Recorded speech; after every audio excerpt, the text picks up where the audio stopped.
আসসালামু আলাইকুম দর্শক, আশা করছি আপনারা সবাই ভালো আছেন। আজকে আমি আরও একটা ভীষণই সুন্দর আচারের রেসিপি নিয়ে আসছি।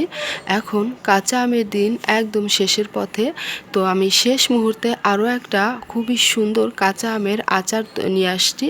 আর এটা হলো তেলে ডোবা আমের আচার। তো এই আচারটা আমি কিভাবে তৈরি করছি চলুন দেখে নিই। এই আচারটা আমি ৩টা ভাগে তৈরি করেছি। প্রথম ভাগটা হচ্ছে কাঁচা আমগুলোকে কেটে লবণ মেখে আমি এই বয়ামের মধ্যে ভরে ২ দিন রোদে দিয়েছি। আর বয়ামের ঢাকনাটা লাগিয়েই রোদে দিতে হবে। তো ২ দিন রোদে দেওয়ার পরে আমি এখন ঢেলে দেখাচ্ছি আমটা কেমন হয়েছে। দেখতে পাচ্ছেন অনেক পানি উঠে আসছে আমের ভিতর থেকে, আর আমগুলো অনেকটাই সিদ্ধ হয়ে গেছে, চোচা সহকারে আমটা সিদ্ধ হয়ে গেছে।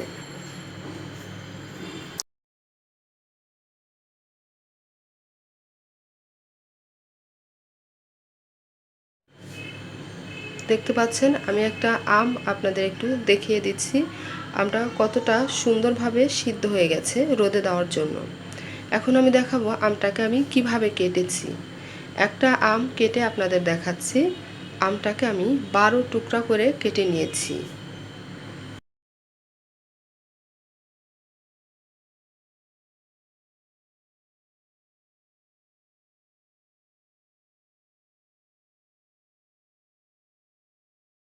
আমের কড়া ফেলে দিয়েছি এবং 12 টুকরা করে কেটে নিয়েছি।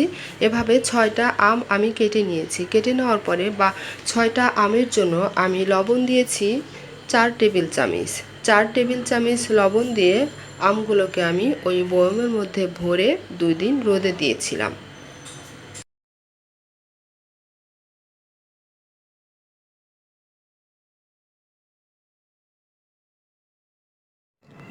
আমগুলোকে কেটে নেওয়ার পরে এখানে আছে 6টা আম। আমগুলোকে কেটে নেওয়ার পরে আমি আমের মধ্যে 4 টেবিল চামচ লবণ দিয়েছি। লবণ দিয়ে ভালো করে মেখে নিয়েছি।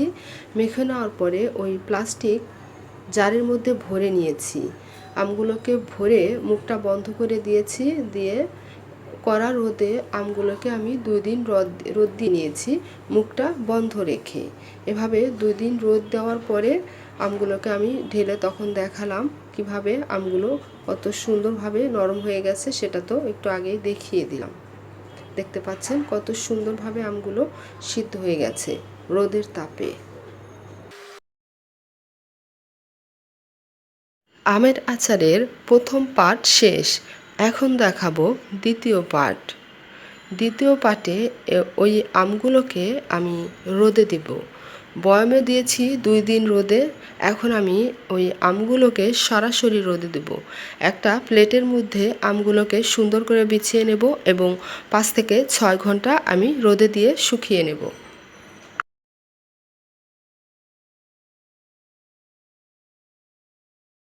আমগুলোকে আমি কড়া রোদে 6 ঘন্টা রোদ দিয়ে নিয়েছি।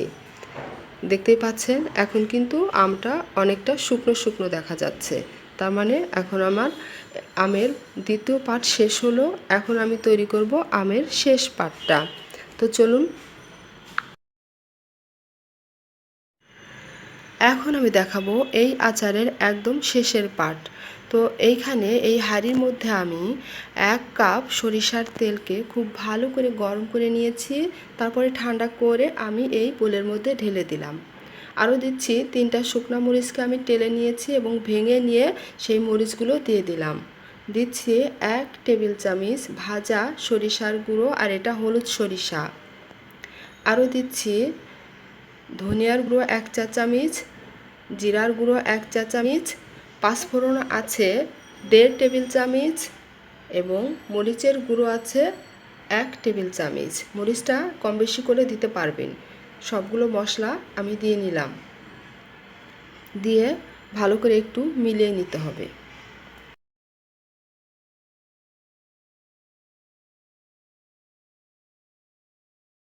তেলের সাথে মশলাগুলোকে মিলিয়ে নেওয়ার পরে এখন দিচ্ছি 2 টেবিল চামচ ভিনেগার, হোয়াইট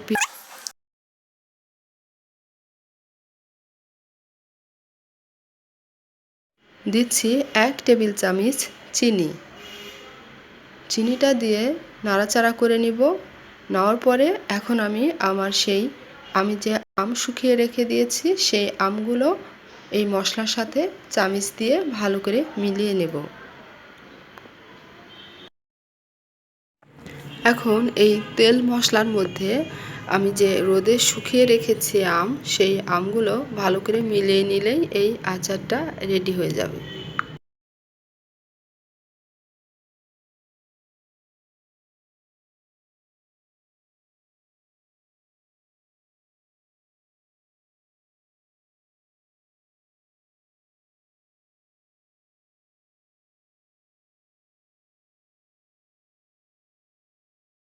আমগুলো ভালো করে মিলিয়ে নেওয়ার পরে এখন আমি একটা শুকনো পরিষ্কার কাচের জারের মধ্যে এই আচারটাকে ভরে নিচ্ছি।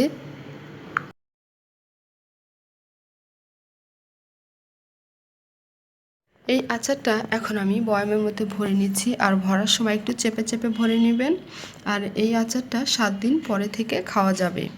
আর দিন যত যাবে এই আচারটার স্বাদ গন্ধ ততই বাড়তে থাকবে।